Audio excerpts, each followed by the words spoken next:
আসসালামু আলাইকুম, সবাই কেমন আছেন? এটা ছিল ঈদের পরের দিনের ভিডিও আর এটাও কিন্তু আমার ঈদেরও একটা ড্রেস। সেই দিন আমি গিয়েছিলাম রাজশাহীতে। আজকে একবারে যাইনি, পড়াশোনার জন্য যাইনি, গিয়েছিলাম ঘুরতে। তো আজকে মন খুলে রাজশাহী শহরটা ঘুরবো। আপনারা সবাই রাজশাহীতে কে কে আছেন আর রাজশাহী থেকে কে কে আমার ভিডিওটা দেখছেন অবশ্যই জানাবেন।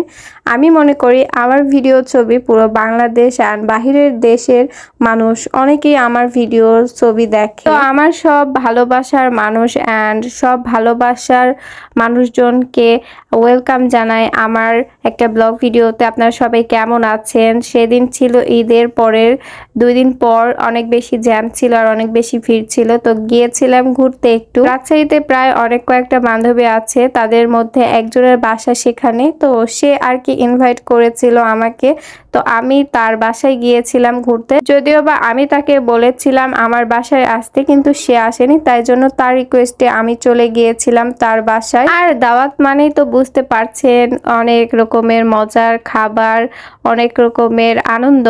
তো আমি মূলত গিয়েছিলাম বাসে। আর মুখ চোখের অবস্থা দেখে বুঝতেই পারছেন আমি বেশ কিছুদিন ধরে একটু অসুস্থ আর শরীরটা অনেক বেশি খারাপ। তো মেকআপ শেকআপ তো কিছু করিনি, আর যেহেতু শরীরটা একটু খারাপ ছিল তাই জন্য বেশি ভিডিও ক্লিপ করিনি। তো আমি আমার বান্ধবীকে নিয়ে বাহিরে একটু এসেছিলাম। তো বাহিরে আসার পর এখানে রাজশাহী তিবাদে এসেছিলাম। এখানে আসার পর এখান থেকে ফুচকা খেয়েছিলাম আর নুডলস খেয়েছিলাম। নুডলস খেতে আমার মোটামুটি ভালোই লাগে, বাট সব সময় খেতে অত বেশি পছন্দ না। বাট ফুচকাটা আমার ইম্পর্টেন্ট, ফুচকা অনেক বেশি পছন্দ।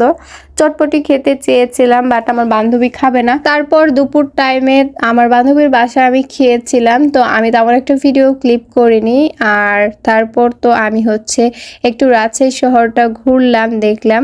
অ্যান্ড রাজশাহী শহর কিন্তু আপনারা জানেন অনেক বেশি ক্লিন একটা সিটি আর অনেক বেশি মজার একটা ব্যাপার। এখানে তিবাদ আছে, আইবাদ আছে, ঘোরার অনেক জায়গা আছে, আপনারা চাইলেও ঘুরতে পারবেন। আর বেশিরভাগ মানুষ রাজশাহী আইবাদ তিবাদে ভ্রমণ করতে আসে, ঘুরতে আসে, আবার চরে যায়, চরে গিয়ে ভিডিও করে চরে গিয়ে ঘুরতে যায়।